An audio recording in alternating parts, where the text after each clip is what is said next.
Assalamualaikum warahmatullahi wabarakatuh. Halo semuanya, saya Rizka Melia dari kelas 11 Bisnis Retail. Khutbah kali ini dengan tema menjaga keislaman dan keteguhan hati di zaman modern.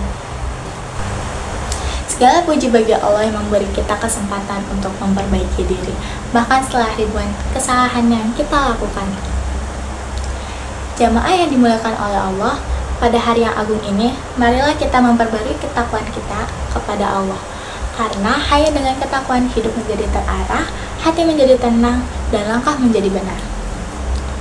Allah berfirman bahwa, wahai orang-orang yang beriman, bertakwalah kepada Allah Subhanahu wa Ta'ala dengan sebenar-benar takwa. Quran Surat Al-Imran ayat 102. Ayat ini memanggil kita untuk tidak sekedar berislam, tetapi hidup dengan penuh kesadaran dan pengawasan Allah dalam setiap detik kehidupan. Islam yang kita anut adalah nikmat terbesar yang Allah berikan. Agama ini membawa kita keindahan yang memeluk seluruh sisi hidup.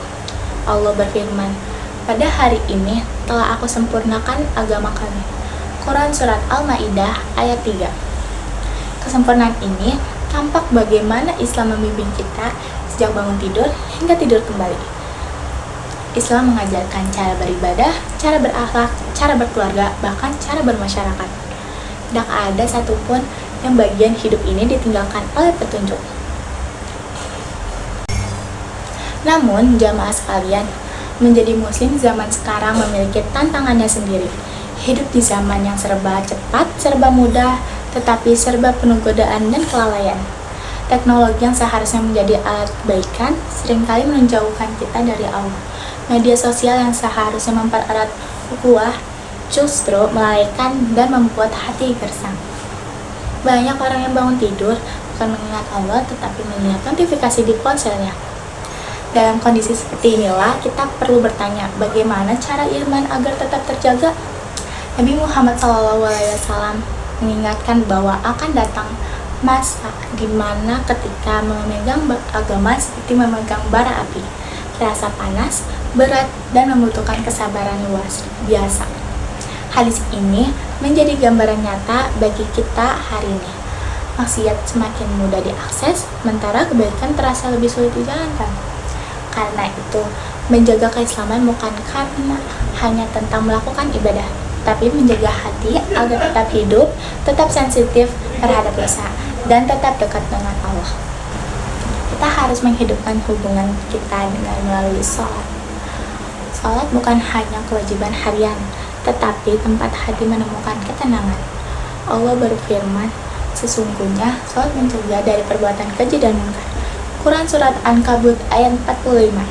Ketika hati mulai gelisah, ketika hidup terasa berat, dan dunia seolah menekan dari segala arah, sholat adalah tempat kembali.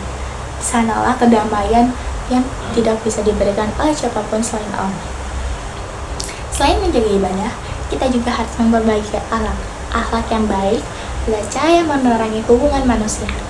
Nabi Muhammad SAW bersabda bahwa beliau diutus untuk menyempurnakan akhlak yang mulia.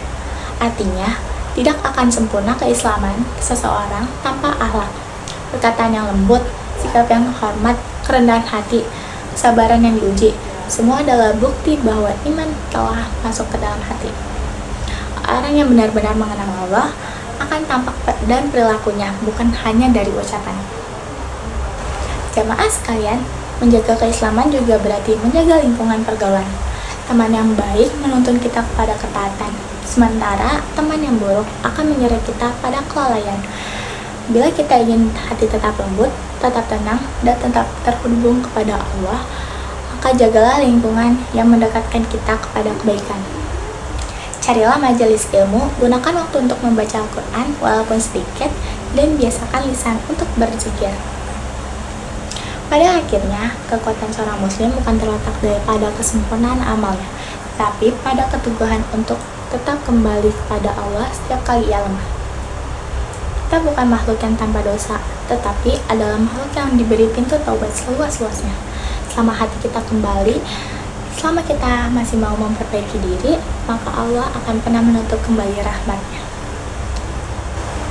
Semoga Allah menjaga keimanan kita dan menjadikan hari ini sebagai titik untuk semakin dekat kepadanya. Jadi itulah khutbah yang bisa saya sampaikan. Kurang lebihnya mohon maaf atas kesalahan kata maupun perbuatan. Terima kasih. Wassalamualaikum warahmatullahi wabarakatuh.